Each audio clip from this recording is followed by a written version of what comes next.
నమస్తే, welcome to ప్రజానాడి. ఇక ముఖ్యంగా జర్నలిజం అంటే జనాలకు అదేవిధంగా ప్రభుత్వానికి వారధిగా పనిచేసేటువంటిదే జర్నలిజం. అలాంటి జర్నలిజంలో మంచి పేరు తెచ్చుకొని ఒక ఛానల్ పెట్టినటువంటి వ్యక్తి తీన్మార్ మల్లన్న. ఆ తీన్మార్ మల్లన్నను ఇటు బీఆర్ఎస్ ప్రభుత్వం పైన వ్యతిరేకంగా పోరాటం చేసి ఇటు కాంగ్రెస్ ప్రభుత్వాన్ని అధికారంలో తేవడంలో కూడా అతని పాత్ర ఎంతైనా ఉందో దానితో పాటు ఇంకా కొంతమంది ప్రశ్నించే గొంతుగల పాత్ర కూడా 100% ఉంది. కేవలం ఇతని వల్లనే కాంగ్రెస్ ప్రభుత్వం అధికారంలోకి వచ్చిందా, కాంగ్రెస్ పార్టీ అధికారంలోకి వచ్చిందంటే ఇతనితో పాటు చాలా మంది జర్నలిస్టులు తన యొక్క గొంతుగలను ప్రశ్నించే గొంతుగలుగా వారు కూడా చేయడం జరిగింది. అదేవిధంగా కాంగ్రెస్ పార్టీ తరఫున ఏదైతే ఎమ్మెల్సీ పట్టభద్రుల ఎన్నికల్లో ఆ యొక్క ఉప ఎన్నికల్లోనైతే ఎమ్మెల్సీగా ఎన్నికైండు మన తీన్మార్ మల్లన్న. మరి తీన్మార్ మల్లన్న గురించి మనం మాట్లాడుకుందాం. మొన్న కూడా మనము డిస్కస్ చేసినాం. ఏమని చేసినాం? తీన్మార్ మల్లన్న బీసీల నినాదంతో కేవలం మంత్రి పదవికే ఖండేసిందని కూడా చెప్పినాం. కానీ మన సభలో కేవలం తీన్మార్ మల్లన్న సీటు ఎసలు పెట్టింది సీఎం సీటు కని కూడా మనం చెప్పడం జరిగింది. మరి తీన్మార్ మల్లన్న వ్యవహార శైలి రోజు రోజుకి ఎటుపోతాది? అతను ప్రభుత్వంలో ఉన్నాడా, ప్రతిపక్షంలో ఉన్నాడా అనేది కూడా ఇప్పుడైతే చాలా మందికి క్వశ్చన్ మార్కే. నిజంగా అతనికి క్వశ్చన్ మార్క్ ఉండవచ్చు. తీన్మార్ మల్లన్న, నువ్వు ప్రభుత్వంలో ఉన్నావా, ప్రతిపక్షంలో ఉన్నావా? ఒక్కసారి అర్థం చేసుకో అన్నా. ఏదో నిన్ను ఇబ్బంది పెట్టినట్టు కాదు, ఇది ఎందుకు చేస్తుంది అని ప్రజల్లో కూడా ఒక వింత ప్రశ్న అనేది కూడా మెదులుతుందన్నా. నువ్వు అనేది ఒక్కసారి ఏది మన ఎస్ఎల్బీకి సంబంధించి టన్నులలో కొంతమంది ఇరుక్కున్నారు కదా, దాని గురించి రాజ్యాంగబద్ధమైనటువంటి ఒక మంత్రి పదవిలో ఉన్నటువంటి మంత్రి కోమటిరెడ్డి వెంకటరెడ్డి టార్గెట్ చేసి మాట్లాడినావు. అంతకు ముందు పొంగులేటి శ్రీనివాసరెడ్డిని టార్గెట్ చేసి మాట్లాడినావు. నువ్వు ఒక్కొక్కరిని టార్గెట్ చేసుకుంటూ పోతే నీ గ్రాఫ్ పెరుగుతుంది అనుకుంటున్నావు.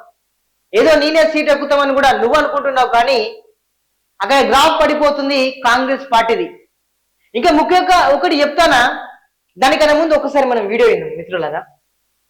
కోమటిరెడ్డి వెంకటరెడ్డి గారు అక్కడికి ఎందుకు సీఎం గారు ఇంకా వేరే పనికి దూరండి. ఆయన ఆడిపోయి నీళ్లు వాటర్ కలిసినాయి కాబట్టి ప్రమాదం వచ్చిందని చెప్తా ఉన్నాడు. నీళ్లుగావే వాటర్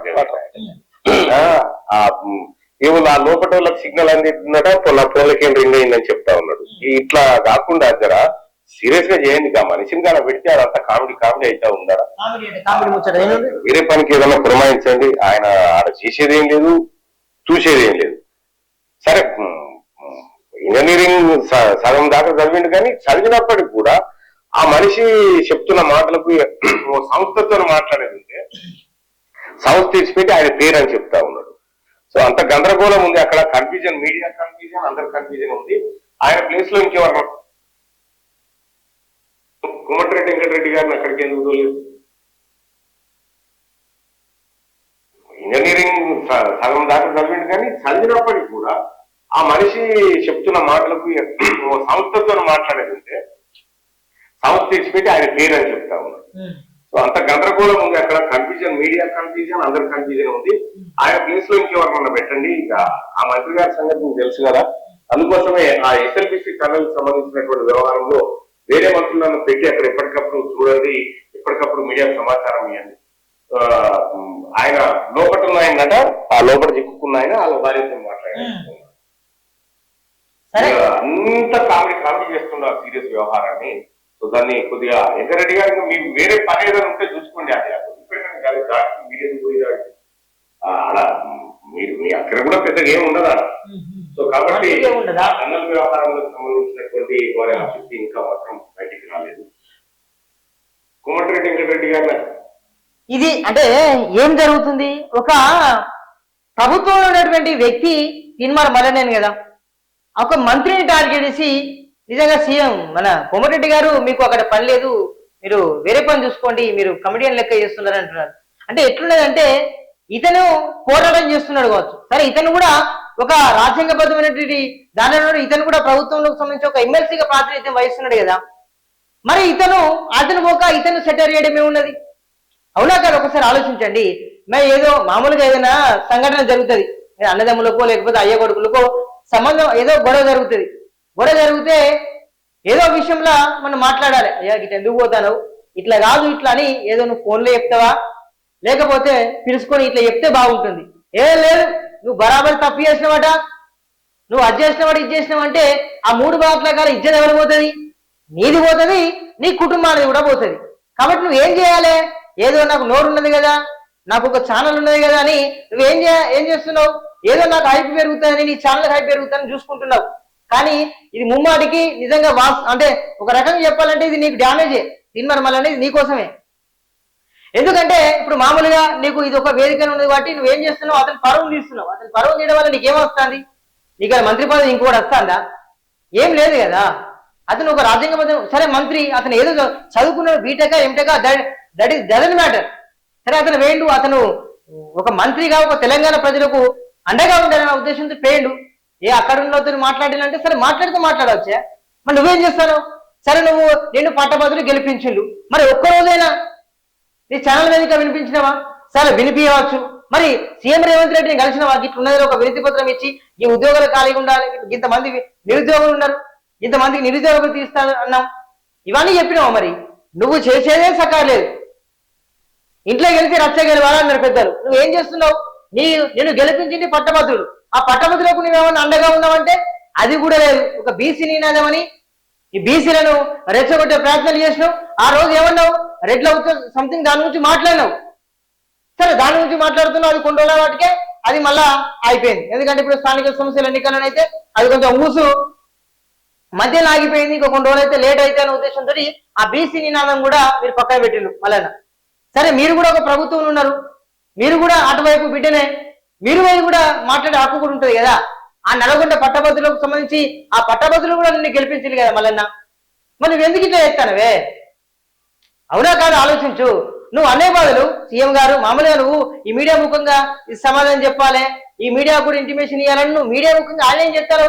ఒక మీడియా అంటే 4th ఎస్టేట్. దానివల్ల ఏమైతుంది? కాంగ్రెస్ ప్రభుత్వం ప్రతిష్ట మొత్తం నీరుగార్చే విధంగా నువ్వు చేస్తున్నావు. ఎందుకంటే ఒక్కరు కాంగ్రెస్ పార్టీలో సపోజ్ నీకు మచ్చ వచ్చినా కాంగ్రెస్ పార్టీకి మచ్చ వచ్చినట్టే, కాంగ్రెస్ పార్టీ కింద కార్యకర్త వచ్చినా కాంగ్రెస్ పార్టీకి మచ్చ వచ్చినట్టు, కాంగ్రెస్ ప్రభుత్వానికి కూడా మచ్చ వచ్చినట్టు. నువ్వేమంటాను? వాని కమిడియన్ అంటాను. ఒక ఉదాహరణ చెప్తాను. సపోజ్ ఆయన ఏదో మీటింగ్ పోతాడు. నిజంగా చెప్పాలంటే ప్రతిపక్ష పార్టీలను ఏకిపారేసేటువంటి సత్తా ఉన్నటువంటి వ్యక్తి కోమటిరెడ్డి వెంకటరెడ్డి.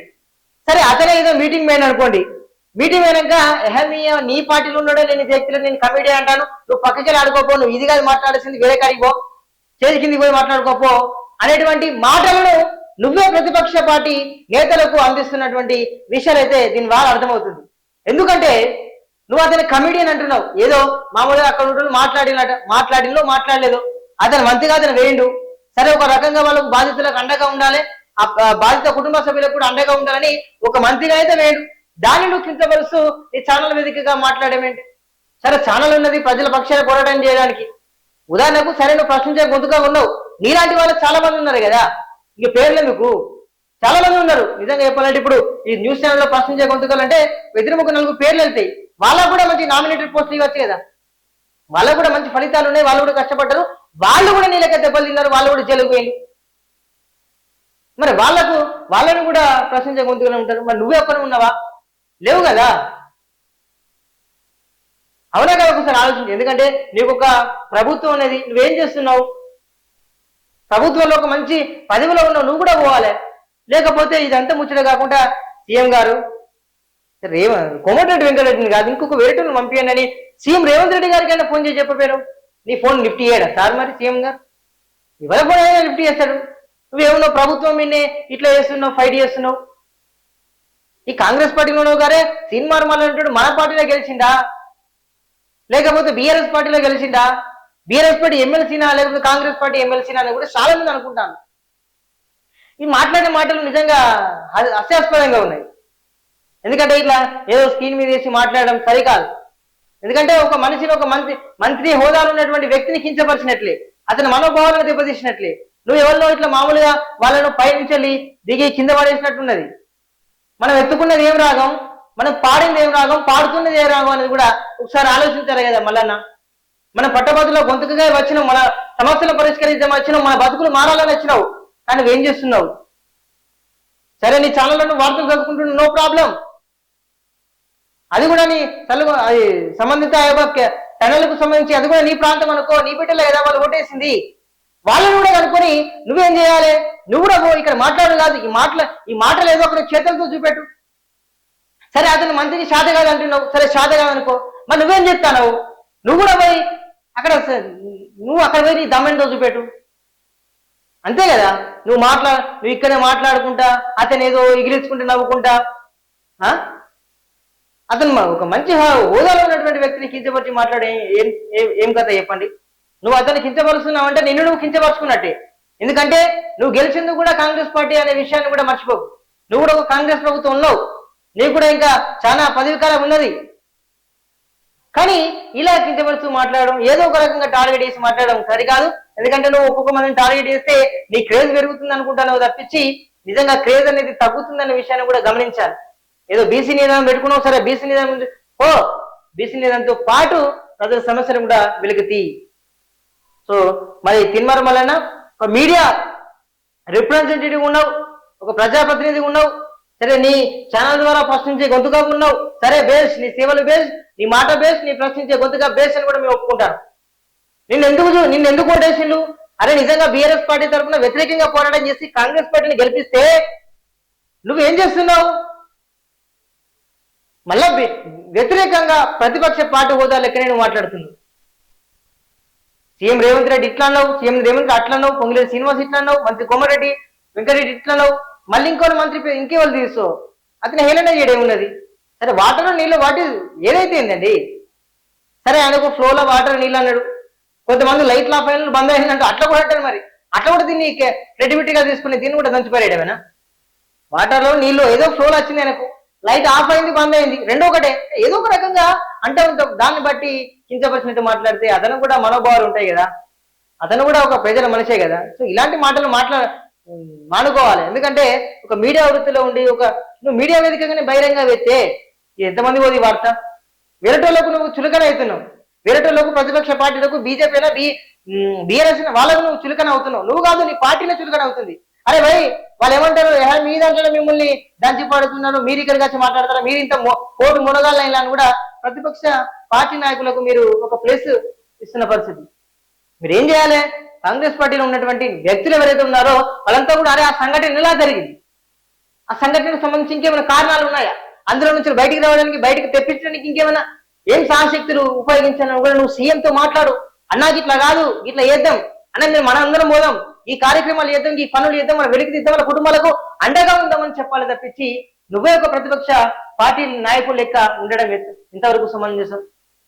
నువ్వు రానున్న రోజుల్లో ఇంకా క్రెడిబిలిటీ పెంచి ఇంకా మంచి హోదాలు దక్కించుకోవాలంటే నువ్వు మంచి మంచి కార్యక్రమాలు చేయాలి తప్పించి ఇలా హేళన చేసేటువంటి కార్యక్రమాలు చేస్తే హేళన చేసినటువంటి ముచ్చట్లు పెడితేనైతే నిజంగా ఒక మచ్చగా ఉంటుంది. తిన్మార్ మల్లన్న, ఇది నేనేదో చెప్పడం లేదు, ఏదో జరుగుతుందని నువ్వు ఇట్లా మాట్లాడడం సరికాదు. ఏదో సపోజ్ నీ కుటుంబ సభ్యులకు ఇట్లా జరిగితే నువ్వు రచ్చగెక్కి ఇట్లా చేస్తావా, లేకపోతే సామరస్యంగా మీ కుటుంబ సభ్యులు చెప్పుకుంటూ ఒకసారి ఆలోచించు. ఏదో విషయం వాట్ ఎవర్ ఇట్ ఈజ్ అండి. సో దీనిపైన తిన్మార్ మల్లన్న గారు కొంచెం సరే మీడియా ముఖ్యంగా ఎట్లా మాట్లాడినా కూడా కొంచెం ఆలోచించి మాట్లాడితే మంచిగా ఉంటుంది. సో దీనిపైన ప్రభుత్వం కూడా అంటే ఆ టన్నులకు సంబంధించి ఇరుక్కున్న వారిలో జాగ్రత్తలు పాటించి వారిని బయటకు తీసే ప్రయత్నం సంథింగ్ ఏదో చేయాలి. తిన్మార్ మల్లన్న గారు మరొకసారి చెప్తున్నాం, మాట్లాడే ముందు ఒక రకంగా చెప్పాలంటే మనం ఎట్లా మాట్లాడుతున్నాం, నిజంగా వేరొకరి మనసును గాయం పరుస్తున్నామా అనే విషయాలను కూడా ఆలోచించి మాట్లాడు. తిన్మార్ మల్లన్న, నువ్వు ప్రభుత్వంలో ఉన్నావు, తిన్మార్ మల్లన్న నువ్వు ప్రతిపక్షంలో లేవు. కాబట్టి తిన్మార్ మల్లన్న నువ్వు మంచిగా మాట్లాడి ఒకరిని హేళన చేసేటువంటి మాటలు మాట్లాడకు, ఇంకొకరి ఇబ్బంది పెట్టే మాట్లాడకు. నువ్వు ప్రభుత్వంలో ఉన్నా అని మాట్లాడు. నువ్వు ప్రతిపక్షాలకు ప్లస్గా నెత్తి అంటే వాళ్ళని ఏమంటున్నావు, ప్రతిపక్షాలకు మీ యొక్క చేస్తున్నటువంటి పనులు ప్లస్గా కాకుండా చూసుకో. ఎందుకంటే ప్రజలు మార్పును కోరుకున్నారు. రానున్న రోజుల్లో ఇంకా కూడా మంచి చేస్తే మంచి జరుగుతుంది, లేకపోతే నీకు మళ్ళీ రాజకీయ భవిష్యత్తు ఎట్లా ఉండదు, నీ యొక్క ఛానల్లోనే ఉంటావు, ఏదో ఒక రకంగానైతే చూడాల్సిన పరిస్థితి ఉంది. తిన్మార్ మల్లన్న అనే ముందు ఇంకొక కొంచెం ఆలోచించి అంటే బాగుంటుందని మా అభిప్రాయం. సో దీనివల్ల కొంచెం నిజంగా అతనికి కోమటిరెడ్డి వెంకరెడ్డి వీడియో చూస్తే కనుక నిజంగా బాధపడుతుంది. ఎందుకంటే కొంచెం చులకన విషయమే కదా, ఎందుకంటే చాలా మంది చూస్తారు. సరే వీళ్ళ లోపల ఏమాట్లాడుకుంటారు, మరి కలిసినప్పుడు ఎట్లా ఇంట్రడ్యూస్ చేసుకుంటారు, నమస్కారం గిమస్సులు పెట్టుకుంటూ తెలియదు. ఇంకా ఇజ్జత్ సిగ్గుమానం ఇదంతా లేకుండా సరే నమస్తే అనుకుంటారు. సరే మరి బాధపడితే దానికి ఏం చేస్తాం. సరే చూద్దాం మరి మరి మల్లన్న మరి ఎట్లా అట్లా ప్రవర్తిస్తాడు చూద్దాం. Thank you.